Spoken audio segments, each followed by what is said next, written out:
இந்தியாவினுடைய தமிழ்நாட்டிலே சட்டமன்ற தேர்தல் நடந்து முடிந்து தமிழக வெற்றி கழகத்தினுடைய தலைவர் ஜோசப் விஜய் அவர்கள் முதலமைச்சராக நேற்று பொறுப்பெடுத்திருக்கின்றார்.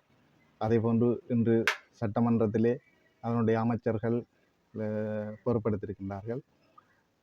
முதலாவதாக ஜனநாயக போராளிகள் கட்சி சார்பாகவும் தமிழர்கள் சார்பாகவும் முதலமைச்சர் ஜோசப் விஜய் அவர்களுக்கு நாங்கள் வாழ்த்துக்களை தெரிவித்துக் கொள்கின்றோம்.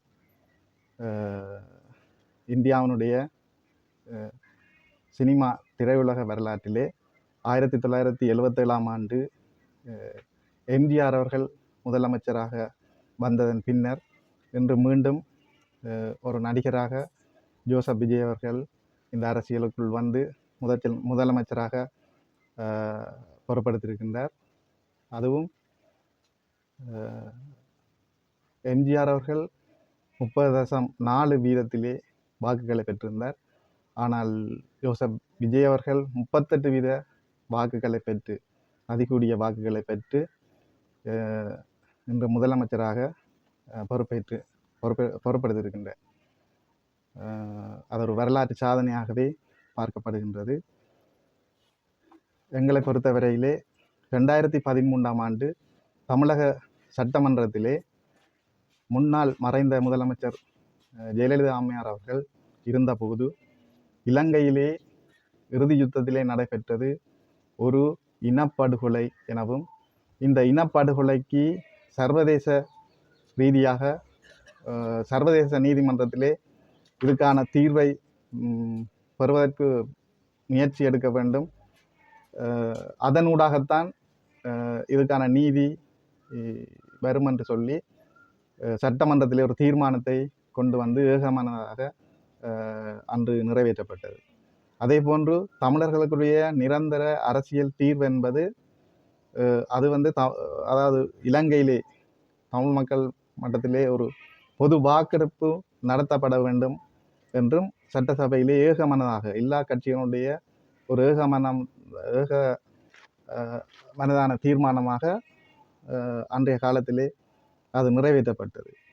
ஆகவே எங்களுடைய தமிழ் மக்களுடைய அரசியல் பிரச்சனையிலே தற்போது பொறுப்பெடுத்திருக்கின்ற முதலமைச்சராக வந்திருக்கின்ற ஜோசப் விஜய் அவர்கள் நிச்சயமாக எங்களுடைய மக்களுடைய ஒரு நிரந்தர அரசியல் தீர்வுக்கான முயற்சியிலே ஈடுபட வேண்டும். அதே போன்று அதற்கான அழுத்தங்களை இந்தியாவுடைய மத்திய அரசாங்கத்துக்கு கொடுக்க வேண்டும் என நாங்கள் இந்த இடத்திலே கேட்டுக்கொள்கின்றோம். அதே போன்று நீண்ட காலமாக இலங்கையிலே எங்களுடைய தமிழ்நாட்டு மீனவர்களுக்கும் இலங்கை மீனவர்களுக்கும் இடையிலே இன்று வரை அந்த மீனவர்களுடைய பிரச்சனை ஒரு தீர்க்கப்படாத பிரச்சனையாகவே தொடர்ச்சியாக இருந்து வருகின்றது. இதனால் எங்களுடைய கடற்தொழிலாளர்கள் மிகவும் பாதிக்கப்பட்டு கொண்டிருக்கின்றார்கள். தொடர்ச்சியாக அவர்களுடைய தொழில்கள் வந்து அழிக்கப்பட்டு கொண்டிருக்கின்றது. இது ஒரு தீராத ஒரு பிரச்சனையாக எத்தனை ஆட்சியாளர்கள் மாறினான்னா ஒரு தீராத பிரச்சனையாகவே இது இருந்து கொண்டிருக்கின்றது. அந்த வகையிலே இப்போது பொறுப்பெடுத்திருக்கின்ற முதலமைச்சர் விஜய் அவர்கள் நிச்சயமாக இந்த எங்களுடைய மீனவர்களுடைய இந்த பிரச்சனையை தீர்த்து வைக்க வேண்டும் எனவும் நாங்கள் இந்த இடத்திலே கேட்டுக்கொள்கின்றோம். நாங்கள் எங்களுடைய மீனவர்களுடைய சொத்துக்கள் தொடர்ச்சியாக இந்திய மீனவர்களால் அழிக்கப்பட்டு கொண்டிருக்கின்றது. அவர்களுடைய வாழ்வாதாரம் பாதிக்கப்பட்டு கொண்டிருக்கிறது.